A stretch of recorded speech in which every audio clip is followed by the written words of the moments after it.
Plenty of indie games will lean on various labels as a way to kind of convey their general vibe, be that cozy, wholesome, charming, or cute, for example. And often such designations are truly merited, but at other times they can kind of feel a little bit tacked on in order to kind of broaden a game's overall appeal. Well, the Plucky Squire can wear one such label with honest, well-earned pride, and that's charming.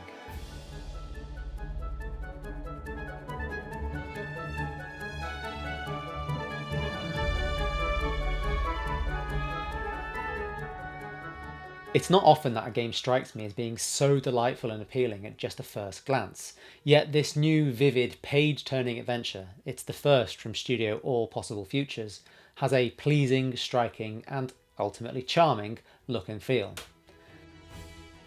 Simply put, it's a beautifully animated experience and one that's largely, for the most part, a joy to explore. Now, this action-adventure platformer caught the attention of many due to its novel mix of both 2D and 3D gameplay. It sees you take on the role of Jot, journeying through the storybook that he inhabits. Yet you'll often kind of like jump out of the book's 2D pages to briefly explore the real three-dimensional world beyond. It's a neat idea and one that attempts to experiment with the traditional concept of storytelling in a kind of fun way. If you remember those kind of like choose your own adventure books, this has a similar feel in places, as if you're actually living it out, affecting change and altering the direction of the original story and the book that you kind of find yourself within.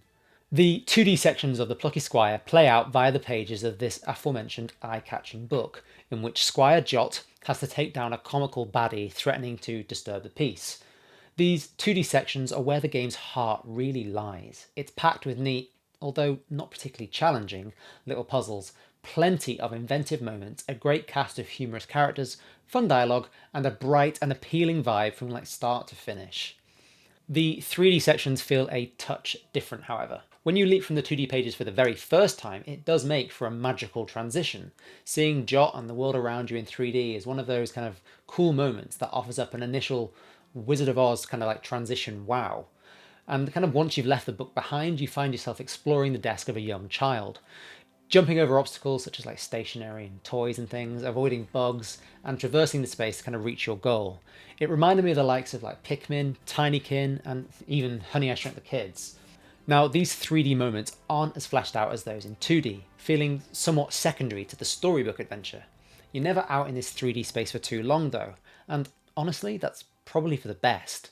The 3D sections of Plucky Squire work, but never truly kind of reach the same calibre of those to be found in 2D, feeling kind of like somewhat inconsequential when compared to the marvellous storybook moments. Whereas the 2D pages are brimming with colour and are a delight to explore, the 3D experience feels a little flat and uninteresting by comparison. This dimension hopping is a rad idea and one that adds plenty of contrast to the overall game. However, although jumping from one plane to another makes for a curious juxtaposition, it's one that doesn't quite work. I'd say overall, the Plucky Squire is a bit of a mixed bag. The two halves of the game, playing in either 2D and 3D, make for an impressive first impression, but ultimately kind of fail to deliver a compelling whole.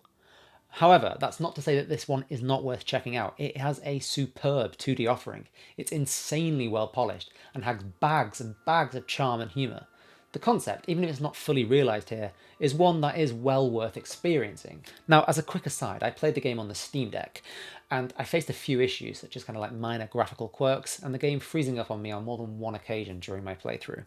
But ultimately, kind of despite any minor misgivings, the Plucky Squire is still well worth playing, and I particularly think that younger players will get a real kick out of it. The Plucky Squire is an ambitious title and a clear labour of love, lavished in great details, but the third dimension does remove a little of its ever so bright shine.